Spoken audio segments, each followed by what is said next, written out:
with Permaculture Wilmington here, and today I just went and picked up some mulch.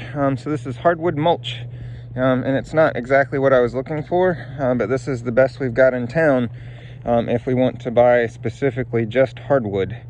And that's what I'm looking for the soil health for the deciduous forest soils that we're making, that house our indigenous microorganisms for our deciduous forests here in eastern North Carolina. So what I'm doing is inoculating it with some vermicast worm tea, and a little bit of, there's some soil that I took from underneath my oak tree where I've got lots of wood, oak, actually shredded oak, or actually it's a landscaper or an arborist dropped off a huge pile of oak in one of my earlier videos from a year ago, and I scattered it all around the yard. But it's just oak was in that one load, so I was pretty excited about it. But unfortunately, that's not the kind of thing I can provide for other people. And you know, that was just like an arborist driving by the house. I happened to see the truck, flag him down, and he happened to have oak. So that just doesn't happen every day. So for you guys that are just looking to get the best quality natural mulch that we can for our yard, and have someone else cut it up and take care of the termination of the tree and the processing of the material, the best option is going to be looks like this, blended and shredded stuff. But you know, it is what it is. I'm using this for grass to add more carbon and more fungal foods to grass areas, so that I don't have to worry about my efforts causing more weed growth. And I've learned about that a lot. So we just got to watch to make sure that we don't increase our nitrate levels. And when we add things, we add things that fungi can break down into ammonium and create humics, and you know, create that humus layer for our soil, so we get manufacturing soil on site. And that's our goal. We don't want to have to add fertility in the long run. So we need more debris from our forest, more leaves and sticks and twigs, not just the trunk itself shredded up like this stuff. My understanding is this is just the bark and the trunk turned into a shred.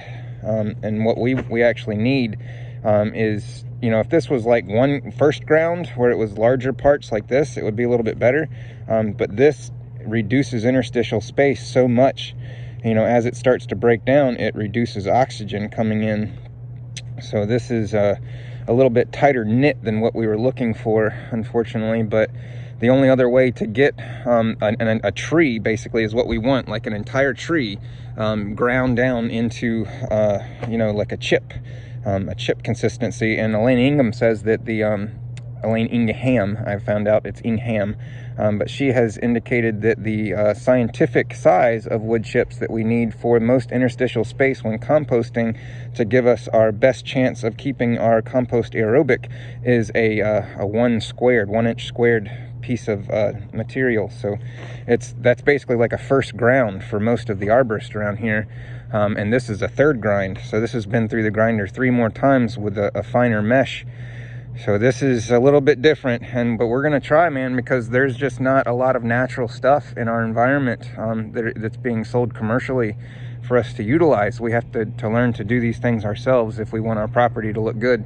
But I'm trying to make a living at it now, and trying to enhance people's yards naturally, you know, with the most natural materials I can find. And unfortunately, there isn't one place here in town that checks to make sure that fungicides or ecocides haven't been sprayed on the trees that they're using, and there isn't one place that offers hardwood compost without conifer. So even this has some cypress in it, but that's not a big deal. We've got cypress in our environment, so our deciduous forests are loaded with cypress along the water areas anyway. But yeah, guys, just to fill you guys in, these are the trials and that I'm going through, trying to get the materials I need to start a more natural business. And it's you know, it's a trial and error kind of thing. And I've got some real good people that are really patient and working with me because they want to do better. And that's really the gist of this, is starting at the core with good intentions. So, you know, if somebody says, I want to make money, that's why I've got this material, it's for money making, it's, you know, if that's 100% the reason that they're doing it, I think we need to reconsider some of the things that we're doing, because we really need to offer materials that help the ecology, not just make a dollar, you know. So there's a multifaceted reason why we need to do these more natural methods that we're doing. But so what I'm going to do is take this compost tea and pour it on here, so that when I take it to the place where I'm going to be storing it for about a week until I put it on the person's soil, it's basically in the back corner of their property. But as I take it off the trailer, I'm going to be mixing this solution that I've got here, this extract, or actually that's a tea that's been going for about 2 weeks. And you know, I've been told you really shouldn't have it go for more than a couple days, and you know, I check it with a microscope.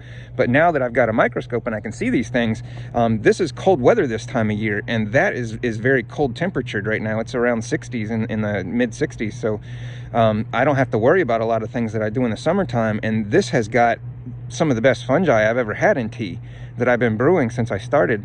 And it's a lot of clamp fungi that they call them, where they have clamps between the different segments, so they're real easy to identify.